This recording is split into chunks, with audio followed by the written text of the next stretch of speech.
I press play.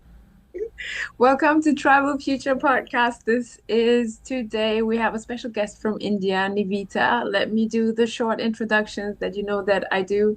Um, I'm the hostess, painter, body painter, tattoo artist, breath worker, and also dancer, coming back, plugging back into the matrix of dance and interviewing dancers that I find amazing, just like Nivita. Let me give you a short intro about her. And then she's gonna talk about her own work. She's an Indian tribal fusion belly dancer and a yogini. She's based in India. She's certified in Fat Chan's belly dance as well as other formats like the ones from Zoe Jakes and Kami Little, I think. And she's the director of Saara. Saara? How do I say that? Yes, that's correct, Sarah. It is. Saara. Yes, the tribe.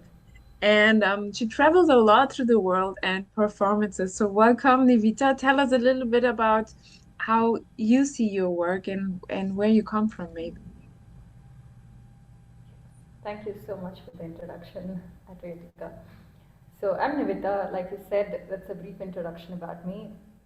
I Hmm. started dancing 15 years ago, and I started with belly dance, and I started transitioning to tribal fusion belly dance, which is rage back then and still is.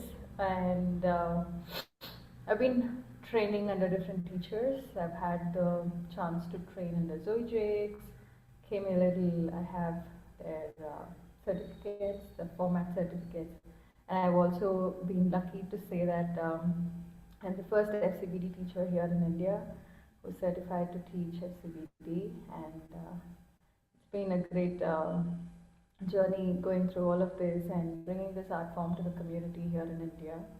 And additionally, in the last few years, I've been able to take my style across to different parts of the world. I've been traveling to about 10 countries and more adding this year.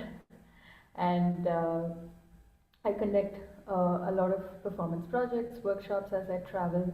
And additionally, something that I have not mentioned in my biography is I also sell jewelry from different tribes of India. I curate Uh-huh. them and I take it along to the dance communities when I travel. I also sell them here in India because the artwork and the artisan work of each of these tribes is so beautiful. I felt like that could be a great accessory that could be added when we dance on stage, or can be even added when we simply dance, right? So that's something I do. That's been a very recent work of mine. And I was working 9 to 6 job until last September. Now I quit. Now this is my full time, and here I am, full time dancer and full time doing this. It's been an amazing journey. Yeah, that's me transitioning into this world slowly. Yeah. Super cool. Congratulations on quitting the 9 to 5 and becoming a full-time dancer. It's about time. Thank you. Um, I wanna Yes. know, can you tell more about so which tribes in India do you work with? Because we all know there is a big variety of tribes and the word tribal is still used in India. You define yourself as a tribal fusion belly dancer, right? Yes, absolutely. Yes. So you're still using the word tribal as opposed to some other Yes. people who chose to not to use that word. Can you tell us like why did you choose to use that? I mean, it's sort of obvious because you're working with the tribes, but in your own words, why did you choose to continue to use that word? Very good question. So, first of all, when I started out, right, like this was back in 2012, early 2010, 11, right? Um, when I first saw this art form on the screen, it was tribal fusion belly dance, and it was a lot of tribal fusion, tribal fest, dark tribal fusion, all of that, right? So when I started learning, I knew nothing about the tribe and the tribal connection to this, nothing, nor the ATS connection to this. All I knew was this is a certain style. I first fell in love with how Rachel Bryce moved, and I saw the video, and I was like, yeah, that's it. She's the Yeah. one who I'm going to follow and learn from. We all fell in And love with Rachel when you Bryce. Rachel follow, If you're seeing this, I wrote you, but you didn't answer. I would still like to interview you. Thank you. Sorry. Yes. So when we started out, it was always the term tribal fusion because that's how it was defined back then, right? Hmm. In terms of classes, in terms of workshops, even in terms of the formats that she had, right? Um, and so was the case with all the dancers who were teaching along the same current or those timelines. So it was always etched in the head that okay, I'm learning tribal fusion belly dance, right? When you start out, you're not going into the history, nothing. You just stuck to the name, and that's how it started, right? And suddenly there's this new wave of discussions and a lot of changes across the community back in America, and they decided, okay, we're not going to use the term. We're going to drop off because of so many other reasons, which I don't want to bring here because it's a huge debatable topic. Um, we were all invariably we had to choose between using tribal fusion or not. And for me, someone who started with learning this art form as tribal fusion belly dance, it just didn't feel right to suddenly drop off that term because somewhere a certain part of dancers or a certain group of dancers decided this is not what we do, right? That's one thing. And additionally, right after that event, I discussed this a lot with some of my teachers also. I learned from Manka Pavli, who was Rachel Bryce's assistant for many years and was in the school of Rachel Bryce, teaching students and assisting Rachel Bryce. So when I asked her what was the outlook, it was also very similar. We all started out saying we are learning tribal fusion belly dance, and we were practicing for many years, teaching many years, and suddenly to drop off the word felt very unfair. And for, let's say, even if you're taking the word tribe, right? I'm originally from a tribe here in India, right? If anything, you're also giving back to them by using this term and taking so much from, in terms of accessories, in terms of even art forms that they do, right? You know, there's so much of Indian dance influence in tribal fusion belly dance, correct? There's so Hmm. much of influence of Kathak, Kalbelia, and all of that, and they all come from the tribes here. And anyways, you see, there's so much of connection to the tribal communities, and it makes perfect sense to use the word tribal. So that's why I never stopped using term tribal, and I will never stop because it makes sense. In one part, I explain how it is and how I started out as tribal fusion belly dance learning person. And second way, it is so much inclusive of everything that the tribal community has been offering in terms of dance, in terms of jewellery, accessories, clothing, so on and so forth. So you can't just separate it just because you take out the word, right? Hmm. So that's my outlook, and that's one of the main reasons for me to stick on to the word. Okay, nice. Yes, I've talked to Deepika before, and it seems you have a very similar approach. She also said the same. She said that if you're not using the word tribal, then don't use the cholis, don't use the jewelry, don't use the bindi, give it all back. If you're using that, then yeah, you can't separate it. Basically, Exactly. Yeah. um, The y- influence is already there. For example, you asked me also a question, what tribes do I curate jewelry from? I yes, curate jewelry from Banjaran tribes, Rabari tribes. Rabari. Banjaran tribes are so, yes, Yes, aren't they called? They also have another name, Gujat. Is it the same? Rabari and Gujat? yes, they are from that region, right? There are a lot of tribes in and around Rajasthan. I work with the Banjaran tribes because they are predominant in South India where I am, right? So there Mhm. are a lot of Banjaran tribes here in South India, and I curate from them. So when I now see Banjari. how Banjara, Banjara, isn't that the word for in other in other languages there are other words for aren't as beautiful, but isn't that is that a gypsy tribe? Isn't that the word for gypsy in India? Yes, but Banjara sounds so yeah, much better. they are Gypsy, but that's the name of the tribe actually, Banjara. Okay. Yes. And you Yeah. are from that tribe as well? Because you said you are from a certain tribe. From which one are you? So I'm from a tribe called Kutaris in Uti, down here in Uti. Yeah, my ancestors were from the tribe, and I'm from that. Okay, wow. Nice. Yes, But you yeah. chose to work with Banjaras and Drabaris.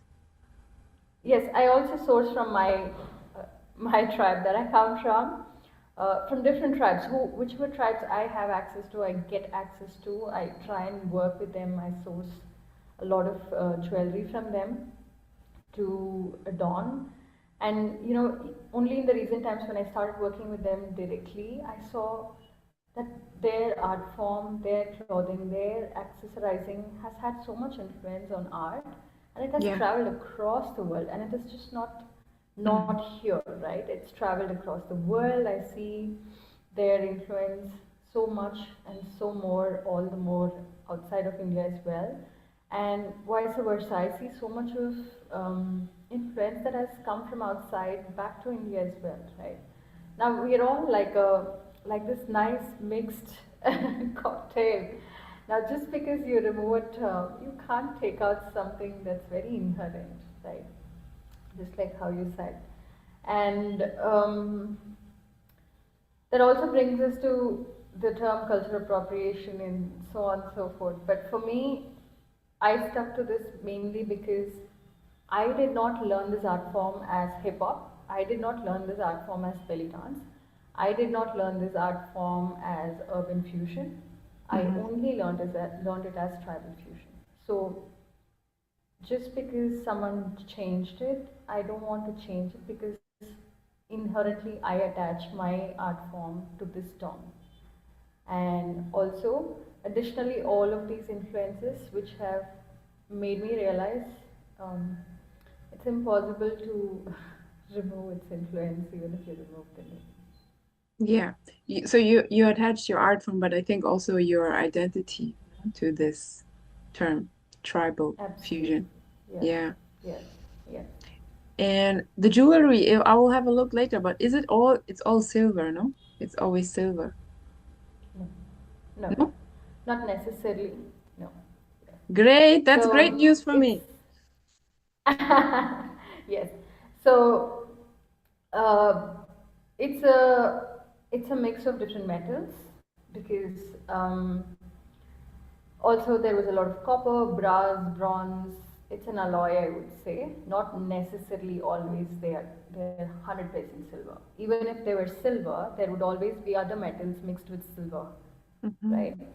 Um, so it's not always just one metal because these people had access to a lot of things abundantly along with silver, and they did mix silver along with other metals. And I think for me, for them, this proportion, we have a proportion of gold, silver, copper, a certain proportion that really works great in grounding the body. I felt like they worked with that alloy or that proportion and made their jewelry, and eventually, of course, a lot of things happen, and the availability of silver and gold was a lot more difficult, and then switching to copper, brass, bronze was easier, and that's how they are very evolving in terms of how they've been making jewelry, what metals they use, and so on. So it's an alloy. Amazing. So if you want some jewelry, you have to talk to Nivita. I will, certainly. Okay, thank you for giving that insight into a culture that is still very much alive, a tribal culture that's still very much alive in India. I think that's really Very the much. beating heart, the pulsing vein of the influences that we have. Um, so which traditions or cultures have influenced your work? Because in another interview, I saw that you said that you learned yoga to dance, that you are from India, but you weren't, yoga is such an Indian base, although there is yoga from Africa as well, Kemetic yoga, but most people know yoga from India. So you said that you learned that to dance. So you had these influences from the US, and then later you reconnected through that to your own tribes. Um, yeah, Yes, that's very it's a beautiful. beautiful journey. Yes, Uh-huh. because I come from a family which focused. My dad was a dancer, but he was an urban dancer. He did a lot of locking and Uh-huh. popping. Yeah, yes. So imagine the influence of the Western world dance forms already in India. It was a huge range. So he went into that. He picked up that, and in my family, I was raised to learn the urban form, which my dad was doing, which was a mixed street style, I would say. When I see Hmm. look at it now, um, I did learn that, and then somehow we were um, heavily asked to focus on academics because survival is a big key here in India, being a developing country. So, us as children, getting exposure or going to physical activity classes was not so much. Also, me being born as a girl, men somehow boys are encouraged to do a lot of physical activity related um, stuff. So that's one of the reasons why, even though I'm from this land, which is so known for yoga and everything else, I never even uh, knew what was yoga, who was teaching it, never attended. We were just introduced to these things in the house because my dad was a dancer, and then there was full of studies. I finished my engineering and cut to tribal fusion belly dance. When I started learning, I saw Rachel Bryce was teaching a lot of yoga. I was like, Hmm. oh, wait, why is she teaching yoga? Isn't yoga from India? Why would she pick this up of all the other things available out there? And then I started learning yoga because she was learning yoga, and I was like, she's doing it, I'm also gonna do it, and I want a body like that, I want to dance like that, and that's how my yoga journey started. And I went to classes. It's a whole new world that has opened up to me, and it's still opening up to me. Now that I'm here in Mysore, I'm currently in Mysore. I live in Mysore, and Mysore is the yoga capital of India, I would say. Rishikesh being the other one.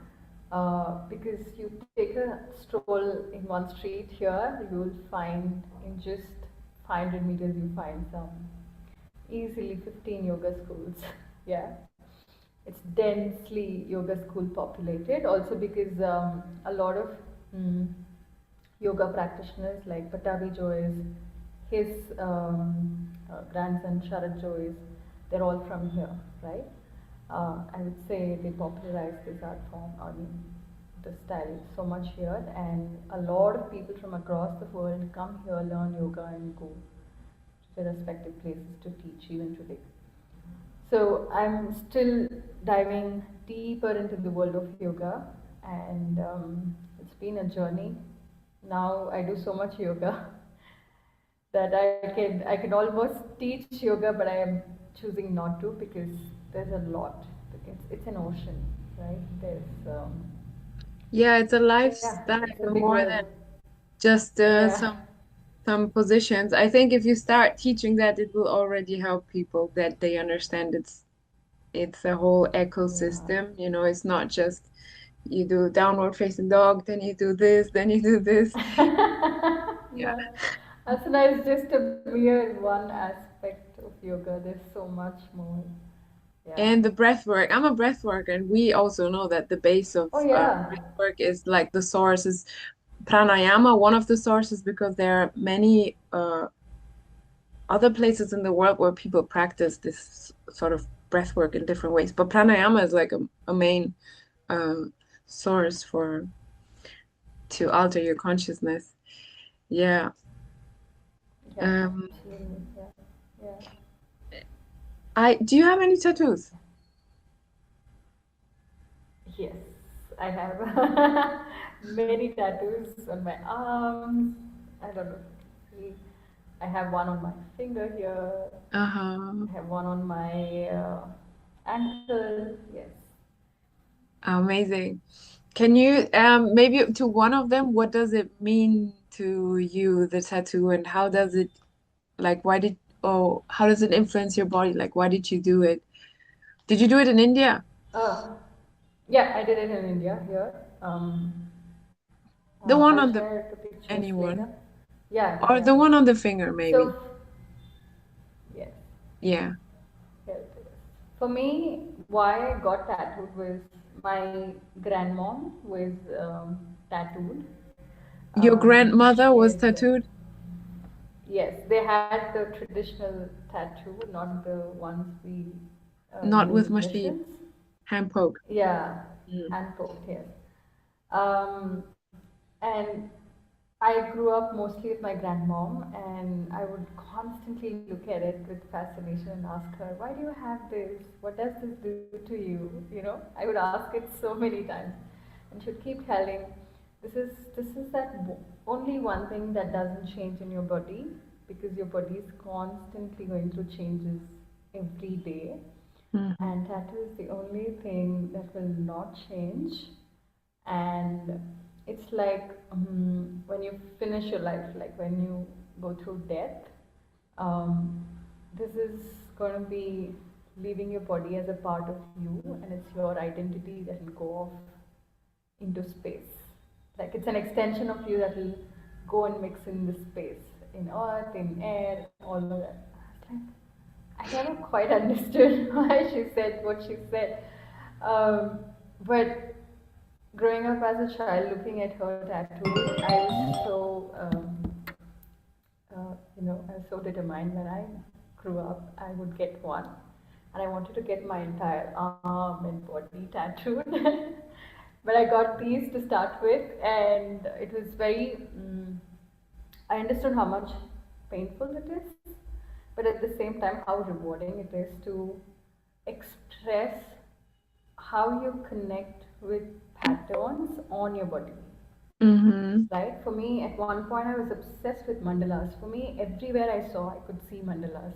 I Mhm. was like, I want to have a mandala on my body, and I used to draw mandalas, and I have these both mandalas are what I drew, and I Mhm. had them when I was obsessed with mandalas. I still love the design, and it's just a way to express how you cannot express in words. For me, I don't know how to express these patterns and lines through words, and it makes more sense through this drawing.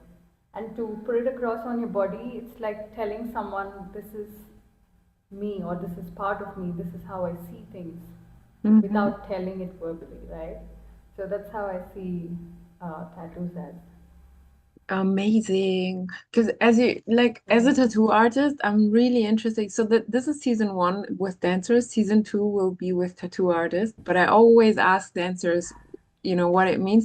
I'm really curious to know. Like I read that Godna is the name for tattoo in Hindu. Is that right? Why did your mom, she was from a no, your grandmother, she was from a tribe Mm-hmm. too, and w which one was that? Can I ask? The Kuthari tribes from Uti. Ah, the Qatari, the ones that you said that, yes, yes. Okay. Yes, And yes. U, Uti? They Ut, had a lot of dots. uh-huh. Yeah, sorry. What did you ask? It's Qatari from Uti. Uti, yes. Yes, and it's O O go T Y. O O-O-D-Y. T as in tree Ah, and Y. O-T-Y. Okay. And Yeah. what was I gonna say? Is it called, what is tattoo called in your like native language? Is it Godna? Different languages, different names. You know there are 26 languages here, right? So we speak mostly Tamil Yeah. down here in Uti, and we call it pachai. Pachai means green. When they hand poked the tattoo, the color was dark green, and that's why it's called pachai. Pachai Kunthradu. I So will have that's very Tamil specific name. Yeah. very specifically, yeah, I've met Tamil people, but some were from Sri Lanka. And then there's a connection there Mm. too. Yes. I'm gonna ask you some questions later about Pachai and the color. I want to know how they mix it and what they did. But did you do this one with machine? or did you do it with hand poke? Yes. No, I did it all with machines because That's why it hurts. You have to do one with hand poke. It doesn't hurt as much, and it's smoother in healing. And whenever we meet in this time, I'll let me know before we meet. I'll bring a needle. I can help you cover the rest. Sure, definitely. I'll be glad. Also, that reminds me, they had a lot of dots. Yeah.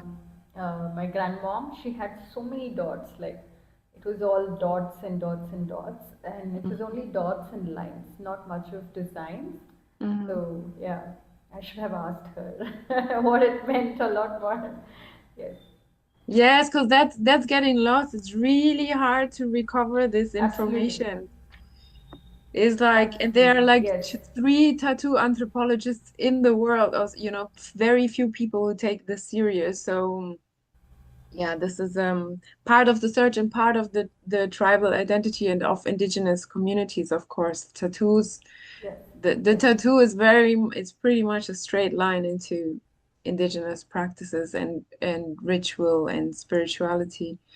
Um, Yeah, and yeah. absolutely. And a lot of things changed sadly after the colonization. Somehow people felt like it was not very cool or nice to get tattooed, and they stopped getting tattooed as well. I've also seen that phase with my mom's generation, right? She's Hmm. like, "Oh, getting tattoo is not so cool," all of that. Yeah, a lot of influence with this Western colonization, how we were versus what we became. Yeah, it's a huge topic. Yes, it's a huge topic, but all of this is maybe, I don't know what in a time. Let me ask you a question about the future, because actually I really loved your performance, the last performance that I just reposted on my, what's the name of this performance where you have like this um tap something on your head and you move like to very Yes. like machine you do all this crazy isolations. What's that called? I love that. That's so tribal future. Thank you. Thank you for appreciating my work. For me, the future of tribal fusion belly dance. Yeah, that's the Yes. question. What is That's the the future question. of But tribal but fusion also belly dance? what's the name of this performance? Your performance, the one with the thing on the head. Uh, there is no name. This is the only solo where I did not want to describe what it was. I Okay. just said anywhere I gave this performance, I told them just announce that this is a piece by Niveetha Shree or just performed by me. Somehow I didn't feel like I should name this, and Mhm. also this whole stylization is coming from me loving the music. I love electronic music and I love um, very genre specific, which is a little trap and which is very percussive, right? It's coming from there, and also uh, this is the first solo that I've done with me covering my face completely. Yeah. Usually it's I love always it. adorning my face and with a lot of, with a lot of jeweled, nice big accessories in the head and face. Somehow I felt like if I were to bring all my attention, everyone's attention who are watching me to just my body and not my face, how would it look like? That was the whole vision for me in this piece. I also felt like there's always so much focus on the body, but somehow there's not so much focus. I mean, there's always so much focus on the face when someone is moving, and not so much on the body. And I felt like mm, in this piece, the body should take the center stage and not the face. And that's me covering it with a nice cloth, right? Um, that's how this piece became what it was or what it is, you see. And yeah, it was very, when I performed this, I felt so much freedom because I could be just anybody in my face and just go crazy with my body and still Yeah. speak so much, right? Hmm. People could connect a lot even though I did not show my face, and it was very interesting. Yeah, I'm Yes, going to explore but a lot. I think it's one of my favorite performances that I saw from you because movement quality, music, and also it looks very artistic. You know, it's just like sculpture, like and not so human. It lost a little bit of the human because of the face, but the body is still human because of the music. Okay, we have three Yes. minutes left. Can you say in 3 minutes what is it that you think the future? What you know, we don't know what's happening Yes. in the future, so it's all about what you hope. What's your imagination? Well, it's open. I'll keep it simple. Um, if anyone is starting out, I would really, or whoever is here, I would really, really, really ask them to understand if you're doing something, anything, right, and applies to tribal fusion belly dance, it's nice to know where it's coming from, the Mm-hmm. roots of it, the history of it, the influences of it, the culture, everything about it as to where it started, how it started, why it started, and then take it forward, take it forward in a path that is true to yourself, not Yes. true to any influence, any culture, or any particular teachers, teachings, or any particular stylization. That's all helped tribal fusion to be what it is today, which is great. But at the heart of it, it's been a primary art form that has helped dancers express themselves and be true to themselves in their expression. And Mm-hmm. as long as you take that forward, you have done justice to all that has laid out foundation for tribal fusion belly dance. So that's what I see future. That's where I see the future, and that's what I would urge every dancer who's taking up this path to to do, to be true to themselves in their expression. This is an art form that they can really leverage to express themselves as to who they are to the people outside. Amazing. This is preach. This is the gospel. Tribal fusion belly dance. Goddesses, this is the Yes, gospel. You have to understand where it comes from. You take that, you respect that, and then you go in your little cauldron, you put your own magic, and you, yes. And then yes, it's art. Amazing. yes, yeah, yeah. If it's not yours, if you don't make it yours, it just doesn't make sense. You can be doing anything. Yes, Yeah. exactly. Just make it yours. Yes. Yeah. It's like that with art, and you will only be able to touch people if it comes from a place of within of your soul, and that is very Yes. particular and very individual. And with that, if we all do it like that, then there will also be no competition. I love that because there will only be appreciation Yeah. because if you're not competing Yeah. with anyone because you're not copying anything, then we all are in the place of the creators, and it's a very godly place for me. It's a very much a place of connecting with the divine to create. Yes. Yes. I want to say thank you, Niveetha. Isn't she amazing? She's amazing. Go. Thank you. Thank you so Thank you so much. much. Thank you for such meaningful questions. Thank you for curating this platform for us women to come and talk about body, dance form, and expressions, about culture, about how where I'm coming from is influencing the world and vice versa. So thank Yes. you for doing this, and Thank you. yeah, thank Thank you. you for having me over. This is great. I'm happy.